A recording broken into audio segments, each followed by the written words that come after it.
है, हम आपको आज दिखाएंगे तीन रजिस्टर्स को सीरीज में और पैरेलल में कनेक्ट करके उनका हम देखेंगे इक्विवेलेंट रेजिस्टेंस, उसको मेजर करेंगे और करंट देखेंगे, फिर उसको ओम्स लॉ से वेरीफाई भी करेंगे। तो जैसा आप यहाँ देख रहे हैं, ये सर्किट है जिसमें कि 150 ओम्स के हमारे पास रेजिस्टेंस हैं, रजिस्टर्स, और ये सब सीरीज में कनेक्टेड है। ये रजिस्टर्स जब इसमें जो इक्विवेलेंट रेजिस्टेंस है तो इसमें ऐड हो जाता है और ऐड होके हमारा इन तीन रजिस्टर्स का आता है 450 ओम्स। तो ये अब हम आपको कनेक्ट करके दिखाएंगे सीरीज में, और फिर उसके बाद हम आपको दिखाएंगे पैरेलल में इन्हीं तीन रजिस्टर्स को कनेक्ट करेंगे और फिर इसमें इक्विवेलेंट रेजिस्टेंस देखेंगे, वो आता है 50 ओम्स। अब हम आपको कनेक्ट करके दिखा रहे हैं। ये जो सारा पूरा हमारा सेटअप है, ये आपको बता दें, ये इसको कहते हैं ब्रेड बोर्ड। जो आप ये देख रहे हैं, ये ब्रेड बोर्ड है। इसमें कोई सोल्डरिंग की कोई ज़रूरत नहीं है, बच्चा घर में आराम से कर सकता है पूरे सेफ्टी के साथ। सिर्फ ये कनेक्शंस करने होते हैं। इसमें नीचे सर्किट रहता है, ऊपर खाली कनेक्शंस करने रहते हैं।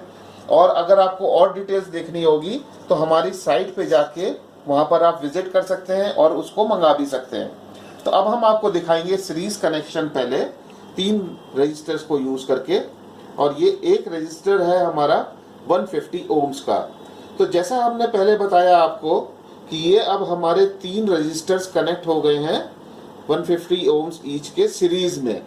तो अब आप देखेंगे, जैसा हमने कैलकुलेट किया था, यहाँ थ्योरेटिकल कैलकुलेशन के हिसाब से हमारा आया था 450 ओम्स, जो कि हमारा इक्विवेलेंट रेजिस्टेंस था। अब हम आपको मल्टीमीटर से दिखाएंगे कि मल्टीमीटर से ये हमारा रेजिस्टेंस कितना होता है। तो 439, which is very near to this is very near result. इसका रीज़न ये होता है कि कुछ इन्फ्लुएंसिंग फैक्टर्स होते हैं जिस पे रेजिस्टेंस डिपेंड करता है, उसकी वजह से इतना माइनर डिफरेंस आता है। अब हम आपको दिखाएंगे पैरेलल में इन्हीं रजिस्टर्स को कनेक्ट करके। वो आप देखिए, जैसे कि ऊपर हमने थ्योरेटिकली आपको दिखाया था कि इन 150 ओम्स ईच के रेजिस्टेंस को जब हमने पैरेलल में कनेक्ट किया था तो हमारा इक्विवेलेंट रेजिस्टेंस आया था 50 ओम्स। अब आप देखिए, इसको हम आपको फिजिकली दिखाएंगे। ये हमने तीनों को पैरेलल में कनेक्ट किया है, वही तीन रेजिस्टेंस है। अब देखते हैं इनका इक्विवेलेंट रेजिस्टेंस मल्टीमीटर में कितना आ रहा है। ये आपने देखा, ये आ गया 50 ohms, 49 ohms which is equivalent to 50 ohms.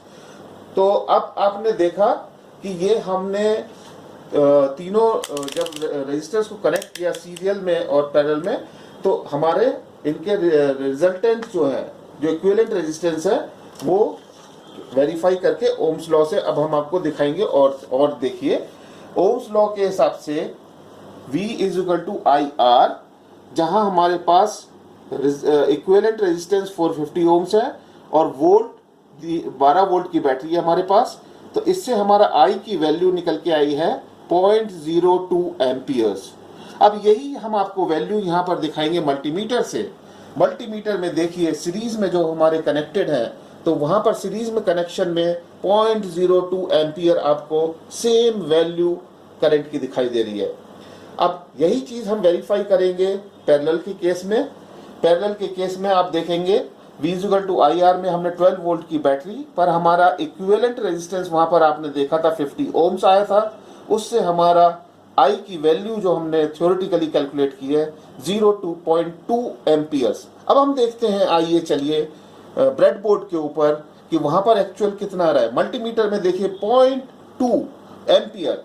This is what is exactly telling with ये हमारा जो यहाँ थ्योरेटिकल कैलकुलेशन था और जो एक्चुअल हमने प्रैक्टिकली दिखाया, दोनों चीज़ एकदम टैली कर रही है। आपने हमारे एक्सपेरिमेंट में एक बहुत इंपॉर्टेंट ऑब्जर्वेशन देखिए कि जो हमारा रेजिस्टेंस था, जो सीरीज के केस में हमारा रेजिस्टेंस बहुत ज़्यादा आया था 450 ओम्स, जो कि कनेक्ट करने के बाद तीनों को सीरीज में, और ज़्यादा रेजिस्टेंस होने से करंट कम हो जाती है।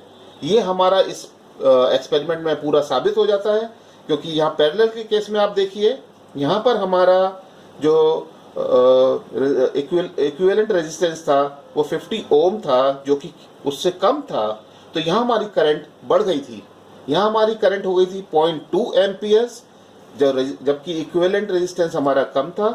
जबकि यहाँ पर जब ज़्यादा था रेजिस्टेंस तो करंट कम हो गई। तो रेजिस्टेंस ज़्यादा होने से करंट कम हो जाती है। ये एक हमारी ऑब्जर्वेशन फाइंडिंग बहुत यूज़फुल है, बच्चों के लिए बहुत काम में आती है।